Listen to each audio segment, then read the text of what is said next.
Hi, it's Nahanni Rouse, here with another episode of Can We Talk? Before we start the show, I want to tell you about a new podcast that I think you'll enjoy called Thoughts and Prayers from the Shalom Hartman Institute.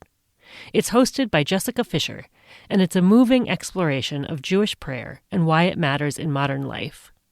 Each episode weaves together personal stories, ancient texts, and conversations with thinkers and rabbis like Yossi Klein Halevi, Tamar Alad Applebaum, Lauren Holtzblatt, and Yehuda Kurtzer, wrestling with what it means to pray in our modern world. It's beautifully produced, deeply personal, and full of the kinds of questions that stay with you long after you've listened. If you're curious about spirituality, community, or what prayer means today, check out Thoughts and Prayers from the Shalom Hartman Institute, available wherever you get your podcasts. Now, on to the show.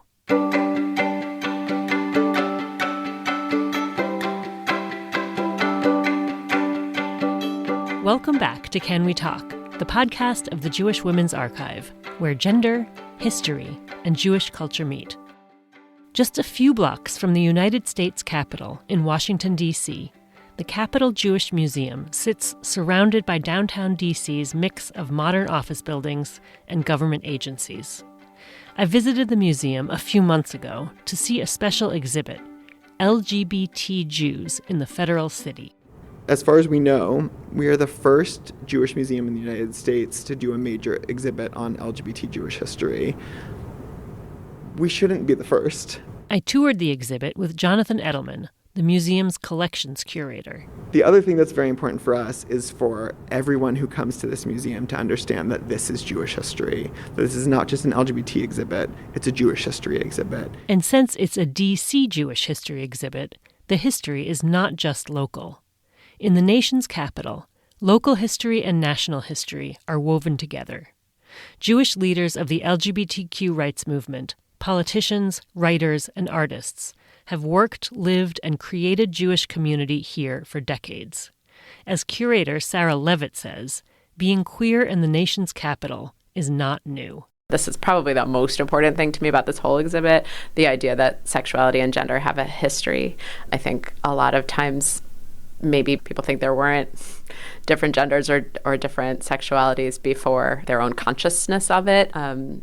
As a DC local history museum, I feel like that's our job, to be part of that storytelling. I think another thing is how personal it is to people who do have a relationship with the story, who either are queer themselves or have kids who are LGBTQ, that it's meaningful to them to see those stories in a mainstream Jewish institution. Sarah adds that Jewish institutions have not always been so inclusive when it comes to recognizing our community's diversity, and that correcting those missteps is itself a Jewish value. I want to tell the story not just that it's about Jewish people, but that we are telling it Jewishly, which to me means a lot of different things. One of the things it means is that there's some teshuvah in there. There's some looking back at ourselves and thinking about how the Jewish community has responded poorly to various movements, including gay rights movements. I think that's really important to a Jewish museum, to really look critically at feelings of belonging and acceptance. In this episode of Can We Talk, we step into the history of LGBTQ Jews in the nation's capital with Jonathan Edelman as our guide. Jonathan starts by talking about how the exhibit came to be. When he began at the museum as an intern in 2019, he started scouring its collection for material about LGBTQ life in D.C. For him, it was personal. I grew up in Kansas City in, thankfully, a very welcoming home when I came out, but I did not see a lot of out Jewish people in various Jewish spaces that I grew up in. And so when I came to Washington after undergrad and saw out LGBT people in every Jewish space that I went to, I knew this felt different in a really positive way, and I wanted to dig into the archive to learn more about that community's history. And unfortunately, there was not a single thing that I could find in the collection. The museum had inherited the collection of the Jewish Historical Society of Greater Washington, and from 1960 to 2019, when I got there, it had not been a collecting priority. So Jonathan made it a priority. He met with LGBTQ community members and began to collect photos, artifacts, papers, a tangible record of LGBTQ life in D.C. For me, as an LGBT Jewish person in my 30s, I really want this exhibit to teach other young LGBT people about our own story, about our history, about how much some of us are able to take for granted because of people who fought before us. But at the same time, we are now having to fight a lot of those fights again, and this history can be a roadmap for that. So I desperately want young queer people to understand how we got here. I also want LGBT elders to have their story honored. I can't tell you how many people whose homes I went to who they kept everything, and it was clear they were just waiting for someone to ask. We start in the third floor lobby. The exhibit takes up the entire floor, over 3,000 square feet of space, divided into rooms that are chronologically organized. Jonathan leads me over to the beginning, about as far back and non-local as you can get. It was important for us to address the elephant in the room, which was Leviticus. So much pain for not only Jews, but other people who are LGBTQ and also of faith comes from the Bible being weaponized against their gender or sexuality. And so the first panel you see is on Judaism and sexuality. We start with Leviticus. We start with different interpretations of that one line in that one chapter. Can you read it, please? Yes. So the quote is from Leviticus chapter 18, and with a man thou shalt not lie, as with woman it is an abomination. And that is just one of several different translations of that verse. Why did you decide to begin the exhibit with that? We wanted joy in this exhibit, but we also had to acknowledge the pain and where that pain came from. And when we're doing an exhibit specifically on the intersection of Jewish and LGBT, we have to start with that. We look at how some Jewish institutions, how some rabbis, how some movements of the Jewish community have changed over time, and how others have not. We both acknowledge the progression, but also the pain that very much still exists. And then we immediately dive into a timeline, because of equal importance to us was to debunk the myth that somehow gender and sexuality is something new. Our timeline goes back 415 years. The early period, we definitely ask more questions than we have answers to. The earliest date on the timeline is 1610, when the first anti-sodomy law was passed in colonial Virginia. Then the timeline jumps to the late 1800s. Jonathan says the records of D.C. queer life that far back are spotty. We don't have a lot because a lot was erased, either by people who did not want queer stories preserved or by the LGBTQ people themselves who are trying to protect themselves by not having trace, by not having evidence. And so we try and fill in gaps. Like, for example, we know that the locker rooms of the YMCA were a popular place in the late 1800s and early 1900s for gay men to meet up and interact with each other. We know that at the same time, there was a Jewish community center on 16th Street, a few blocks from the White House, that had a locker room where men would meet up. We don't have evidence in the same way that these men were meeting up for sexual experiences, but when we know it was happening down the street at the YMCA, we sort of ask, could it also have been happening there? Then Jonathan shares a current statistic that I was surprised by. Everyone thinks about New York and San Francisco as sort of the LGBT capitals of America. Washington has the highest per capita number of LGBT people in the United States. That's according to the Williams Institute at UCLA. But there's a history to this. So in the early 20th century, it was sort of less common for after graduation, if people went to college, to move in with a roommate in an apartment. You usually sort of got married and moved in with your opposite sex spouse, but not in Washington. People deferred sometimes marriage and came to Washington to work in the federal government. And so there were these young postgraduate people moving to Washington and needing a place to live. And so there were boarding houses. Is this men and women too? Yes. And usually the boarding houses were either completely separated by gender, but in the very least, the rooms were separated by gender. And so same-sex couples could live in these boarding houses as quote-unquote roommates and not be suspected. Mm-hmm. And so we have records that gay people would move into these boarding houses so that they could live together. We also know that there were several what were called kosher boarding houses run by Jews with kosher food for religiously observant Jews, including Disson's, which is one that we include in the exhibition. Can we look at that together, and you can describe what's on this picture? Yes. So this is a photo of some of the residents, the young residents. They look almost like teenagers, but they're likely in their early 20s, on the front steps of Disson's boarding house in DuPont Circle.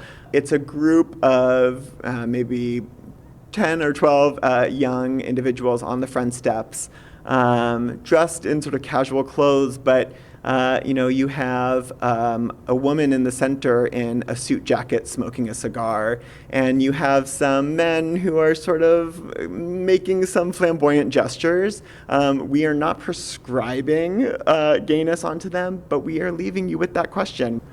And why was this a different situation in D.C. than in other cities?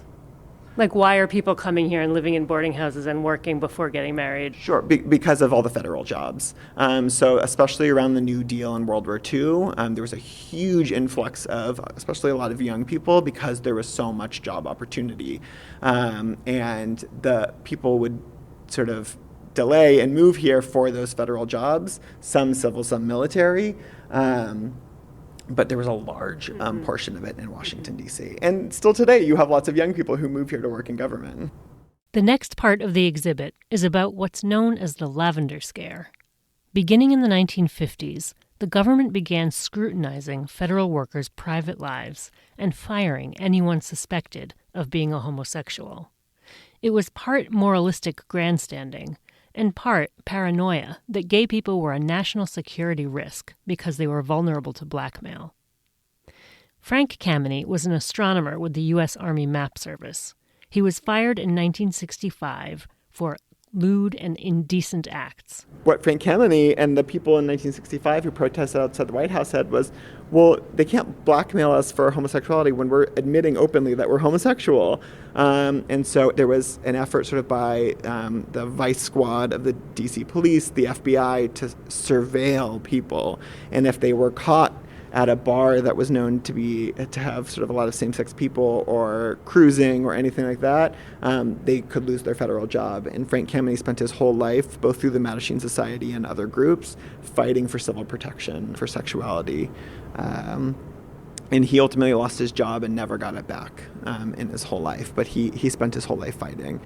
Frank Kameny became one of the most prominent members of the gay rights movement and remained connected to the local Jewish community. So we use the Lavender Scare section to talk about historically what happened, but in the months before the exhibit opened, in the section on military service, we had to add the executive order in January 2025 by our current president to ban transgender people from military service. So we had Don't Ask, Don't Tell, and the repeal of Don't Ask, Don't Tell, and that fight is present again. And so another thing that the timeline does is show that rights weren't only gained, but they have been gained and lost up until this exhibit opened. As the timeline moves into the second half of the 20th century, it's populated with both highs and lows in the history of gay rights. For example, in 1961, the Civil Service Commission put out a policy that homosexuality is incompatible with federal service. In the coming years, gay rights activists responded, taking cues from the civil rights movement. They were able to adapt a lot of the successful fights for their own fight for their rights. 1965 was a really pivotal year. The Mattachine Society of Washington holds its first picket outside the White House. So everyone thinks of the Stonewall riots in 1969 in New York as the sort of kickoff of the modern gay rights movement. But 4 years earlier, the Mattachine Society of Washington composed of men and women who were wrongfully fired from their federal jobs for being accused of being homosexual, picketed openly outside the White House. It was a major step towards fighting for rights. Also in 1965, as you can see on the timeline, the Women of Reform Judaism became the first Jewish organization to call for the decriminalization of homosexuality. 1965 is very early for really any established Jewish institution to stand up for gay rights in this way. But the Women of the Reform Judaism were way, way, way ahead of a lot of other groups. In the late 70s, the Union of American Hebrew Congregations passed a resolution supporting the civil rights of gay people. In 1980, the World Congress of Gay, Lesbian, Bisexual, and Transgender Jews was founded. There are political buttons, photographs, an early edition of the Gay Blade, the longest continuously published LGBTQ paper in the United States. We have a first edition of Evelyn Beck's Nice Jewish Girls, which was a really pivotal anthology for lesbian Jews that came out in 1982. The paperback sits in a glass case. Nice Jewish Girls was the first collection of its kind and includes articles, stories, and poetry that address anti-Semitism and homophobia. It's also a joyful celebration of Jewish lesbian identity, featuring authors like Irina Klepfish, Adrienne Rich, and Melanie K. Kantrowitz. Next, we move into the section on the 80s and 90s, where the central theme is the AIDS crisis. The exhibit looks at both local and national Jewish and non-Jewish stories. We, of course, talk about groups like Whitman Walker Clinic that were instrumental in working to save the lives of people diagnosed with HIV/AIDS. And we also talk about the Jewish community's both response and lack of response. Using materials we had in our archive, the Jewish Community Council, sort of an umbrella organization for the Jewish institutions and synagogues in the Washington area. We have their meeting minutes going back to the 1940s. And the first mention we were able to find, the first statement on AIDS from the DC's Jewish Community Council didn't come until 1992. And of course, thousands had already died at that point. A lot of the Jewish institutions were slow to respond to the crisis. There was sort of this not wanting to acknowledge what was happening. And there were individuals in the community, usually those who either had been diagnosed themselves or lost loved ones, who were fighting to get the Jewish community to do more. On one wall of the exhibit hangs a floor-to-ceiling block of the AIDS Memorial quilt, on loan from the National AIDS Memorial. This 12-foot block contains 5 panels out of nearly 50,000 that make up the quilt. This square has around 30 names on it, all of them employees at the Library of Congress who died of AIDS.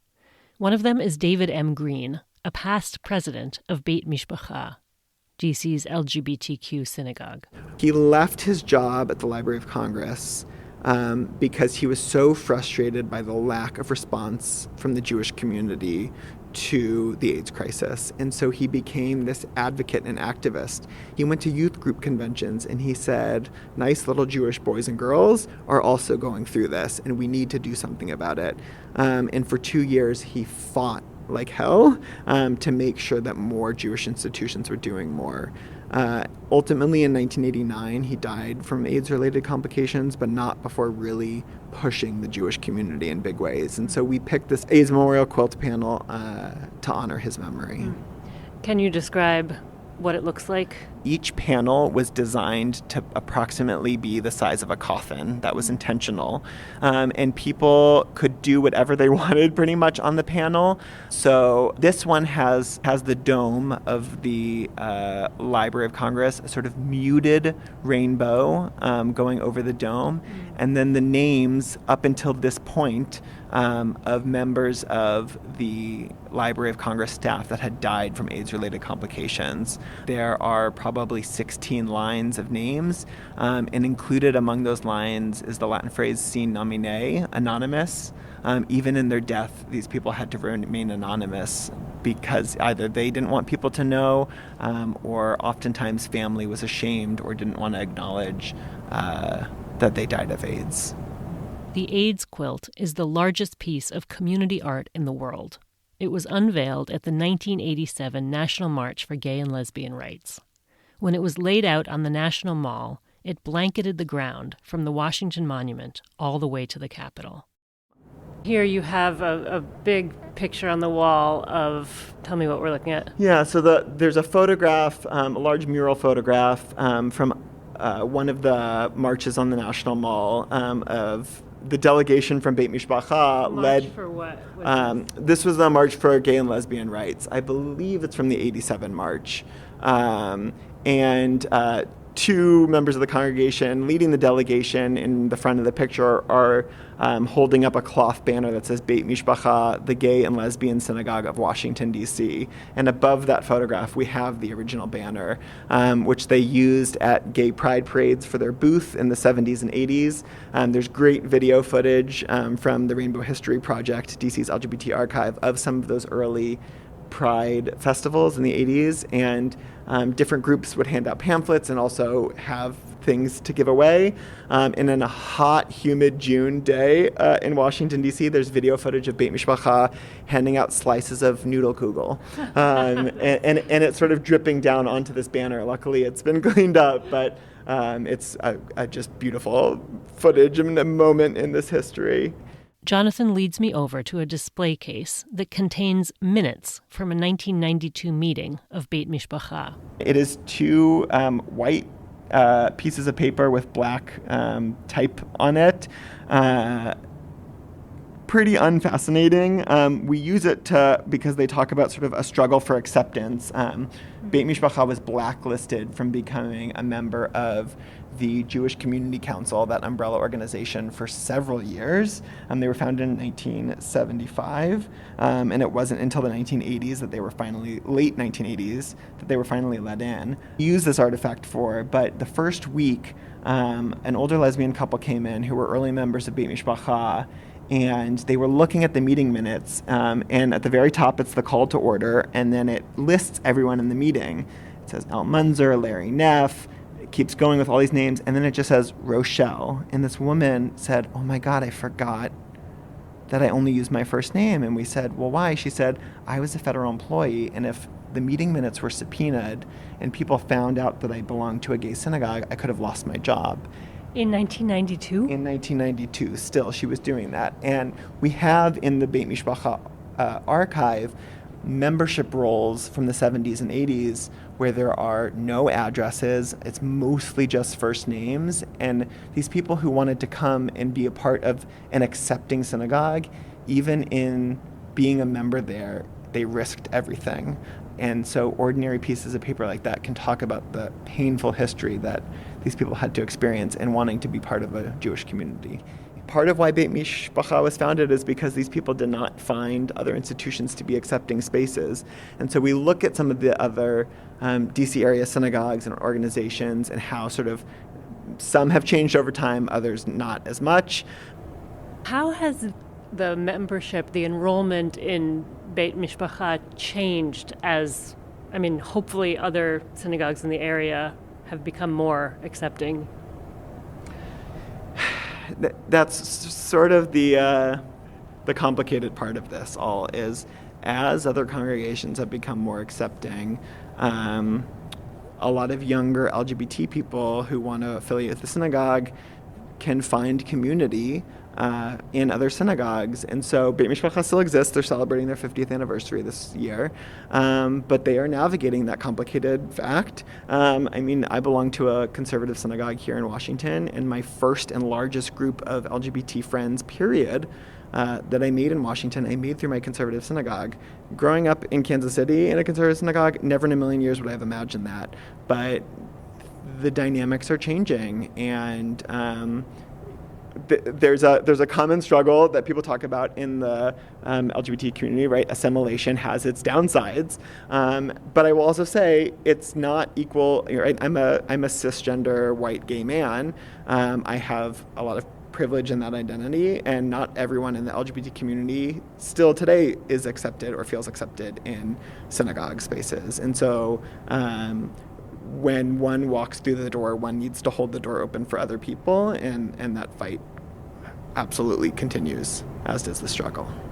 There's fight and there's struggle represented in this exhibit, but there's also fun and whimsy. And then under a sparkling disco ball, we have a mannequin in a purple floor-length sequence gown, a sort of 1960s style wig, cat-eye glasses, and an over-the-top costume jewelry, big sparkly faux diamond earrings and necklace.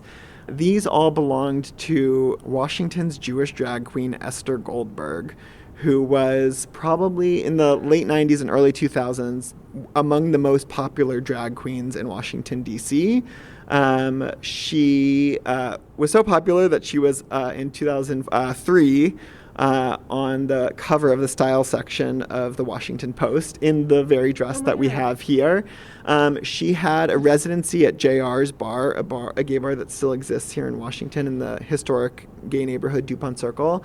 And she had a weekly sort of comedy performance / show that was a spin on Family Feud called Fagala Feud that was so popular that we have a photograph here of Esther up on the balcony during one of her weekly Fagala Feud shows with then members of Congress Barney Frank and Tammy Baldwin, now Senator Tammy Baldwin, who participated in Fagala Feud.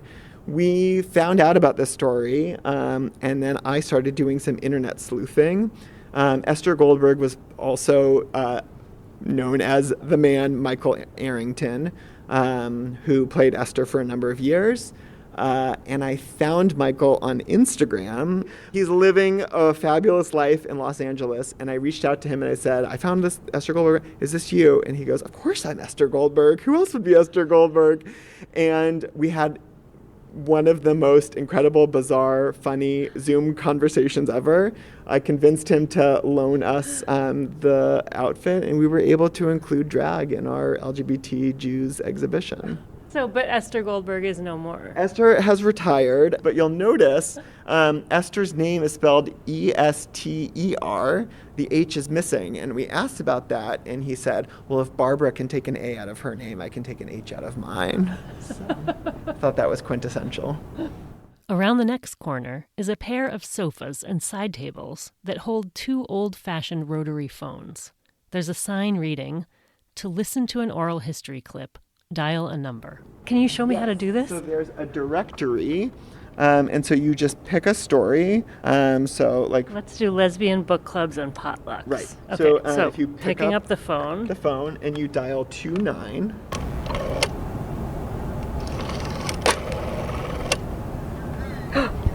When you make enough friends and you meet people through friends. And turns out there are several alive generations of people who have never seen or used a rotary phone before. In the first week of the exhibit, someone broke one because they couldn't figure out how to use it. they were trying to punch the keys or something. Yep. So that was an error on our part, but it's also been fun watching multiple generations who come here together sort of joke about the rotary phone. But it allowed us to bring those voices directly into the exhibit and not just have sort of the quotes on the wall, but people could listen to them. Yeah, and it gives you the sense of going back in time, also listening just through this rotary phone. That's so cool. Mm-hmm. Wow. Okay, so let's see. Evelyn Beck, pressure to lead a traditional heterosexual life, 31. So I've got to dial in. I started to teach that when I grew up, so it was in the 50s, it was a time of the most pressing pressure upon women to go back into the home and to live a heterosexual traditional life. Larry Neff.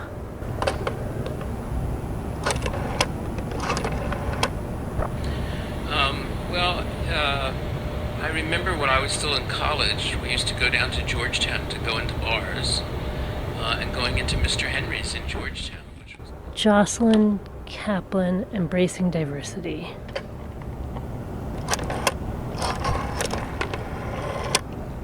I think everyone needs to be who they are.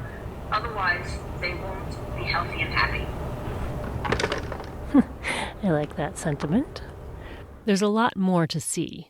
in the 21st century kitsch category, there's a baseball hat that says Hier Queer Machmir, meaning religiously stringent, from the organization Eshel, which supports queer Orthodox kids, their parents, and communities.